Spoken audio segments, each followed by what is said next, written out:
गीता ज्ञान सेशन में किसी ने पंडित जी को बड़ी मजेदार बात बताई। बात एकदम सच भी थी। उन्होंने बताया कि जब तक सेशन में बैठे रहते हैं, तब तक तो लगता है कि सारी मोह माया छूट गई। अब बस भगवान के चरणों में ध्यान लगाना है। लेकिन जैसे ही सेशन से उठते हैं, बाहर निकलते हैं, एक फोन आता है और हम वापस उसी दुनिया के दिन जाल में खुद को ले जाते हैं। पंडित जी को उनकी बात सुनकर हंसी आ गई। वे जानते थे कि यह बात बहुत ही ईमानदारी से कही गई बात है, क्योंकि ज़्यादातर लोगों के साथ यही होता है। पंडित जी ने यह बात कहने वाले जेंटलमैन को थैंक यू कहा और बस इतना कहा कि शुरुआत में अगर सिर्फ सेशन के दौरान भी हम मोह माया से मुक्त रहे, तो भी इससे अच्छी शुरुआत माना जाएगा। इंसान जब एक बच्चे के रूप में आंखें खोलता है, उसी दिन से उसकी गलत कंडीशनिंग शुरू हो जाती है।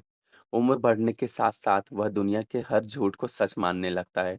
ये सब उसके मन में पत्थर बनी लकीर की तरह जम जाता है। इसलिए उसे मिटाने या हल्का करने में बहुत मेहनत और पेशेंस की ज़रूरत पड़ती है। इसे समझने के लिए बहुत आसान सा एग्ज़ाम्पल है कि कुछ सालों में लगी हुई आदतें छोड़ना इतना मुश्किल हो जाता है, तो सोचिए कई जन्मों से आत्मा पर जमा हो चुके संस्कार भूलना कितना मुश्किल होता होगा। मुश्किल तो है, लेकिन असंभव नहीं, क्योंकि अगर कुछ पलों को भूल सकते हैं, तो कोशिश करके हमेशा के लिए भी भूला जा सकता है। सेशन में पंडित जी ने पूछा कि अगर किसी के मन में कोई उलझन हो, कोई सवाल जिनका जवाब कहीं और ना मिल रहा हो, तो पूछ सकते हैं। वे गीता ज्ञान के ज़रिए उसका सॉल्यूशन ना सही, उस प्रॉब्लम को समझने का नया नज़रिया ही सही ढूँढने की कोशिश ज़रूर करेंगे। एक महिला ने तब अपना हाथ उठाया कि उन्हें कुछ पूछना है, जिस पर पंडित जी ने कहा कि वे पूछ सकती हैं। उन्होंने अपना नाम राधा बताया है और कहा कि वो बाय प्रोफ़ेशन एक टीचर हैं और एक बहुत रेप्यूटेड स्कूल में पढ़ाती हैं। उनका क्वेश्चन उनके पर्सनल और प्रोफ़ेशनल दोनों ज़िंदगियों से जुड़ा हुआ है। उन्होंने कहा कि कई बार वे बहुत कोशिश करने के बाद भी अपने बच्चों और स्कूल के बच्चों पर चिल्ला पड़ती हैं। प्राइवेट स्कूल में जॉब करती हैं, इसलिए वहाँ बच्चों पर हाथ नहीं उठा सकती। लेकिन अपने घर में जब बच्चे बहुत परेशान करते हैं, तो कई बार उन पर मेरा हाथ छूट जाता है। बाद में मुझे दिन भर गिल्ट रहता है, लेकिन मैं खुद को कंट्रोल नहीं कर पाती और ये गलती मुझसे बार-बार हो जाती है। पंडित जी ने राधा जी से कहा कि उनकी बात पंडित जी को समझ आ गई है और ये बात इतनी भी मुश्किल नहीं है। बस राधा जी को खुद से एक सवाल पूछना है और खुद से ही उसका जवाब भी पूछना है। सवाल ये है कि आपके घर में कितने बच्चे हैं? राधा जी ने जवाब दिया कि 2। और आपकी क्लास में कितने बच्चे हैं? राधा जी ने जवाब दिया 28।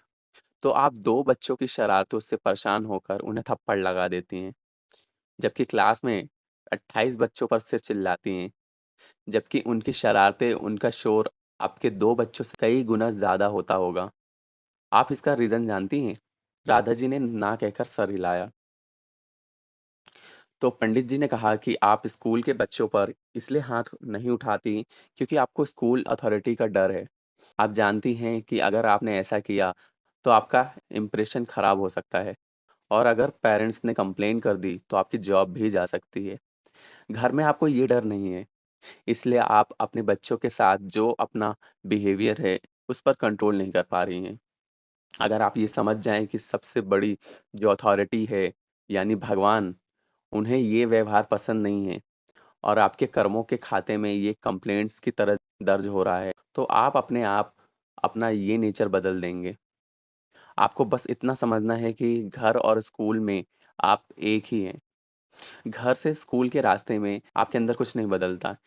इसलिए जो राधा जी स्कूल में खुद को कंट्रोल कर सकती हैं, वो घर में भी कर सकती हैं।